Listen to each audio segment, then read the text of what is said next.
मराठी माणसाच्या मनावर अधिराज्य गाजवणारं एकमेव डिजिटल चॅनल सप्तनगरी न्यूज।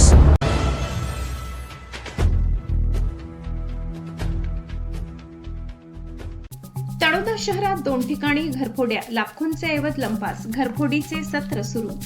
तळोदा शहरात हरकलाल नगर व कौशल्य नगरात चोरट्यांनी 2 बंद घरांना लक्ष्य करत घरफोडी झाली असून लाखोंचा ऐवज लंपास केला आहे। तळोद्यात घरफोडीचे सत्र सुरूच आहे।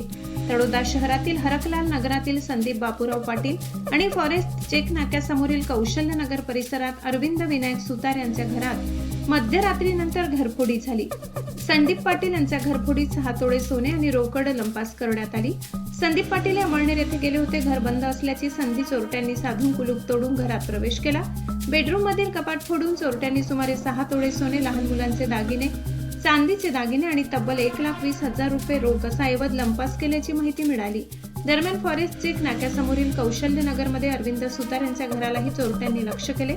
सुतार हे नाशिकला गेले असताना चोरट्यांनी घराचे कुलूप तोडून आत प्रवेश केला। घरातून लॅपटॉप आणि कपाटातील 2 चांदीची नाणी लंपास करण्यात आली। हॉलमधील कपाट, घरातील इतर कपाटे, बेडरूम मधील सामान चोरट्यांनी पूर्णपणे अस्ताव्यस्त केले। विशेष म्हणजे चोरटे आणि दरवाजातून पसार झाल्याचा अंदाज आहे। पावसामुळे चिखल झालेला असल्याने एका चोराची चप्पल चिखलात अडकली आणि ती जागेवरच सोडून चोरट्यांनी पळ काढल्याचे समोर आले।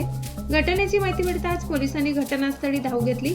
फॉरेन्सिक टीम आणि श्वान पथकास पाचारण केले। मात्र पावसाची रिपरिप सुरू असल्याने घटनास्थळावरील पुरावे आणि चोरट्यांचा माग काढताना अडचणी निर्माण झाल्या। तळोदा पोलीस ठाण्यात गुन्हा नोंद करण्याची प्रक्रिया सुरू होती। सप्तनगरी न्यूज ब्युरो, तळोदा।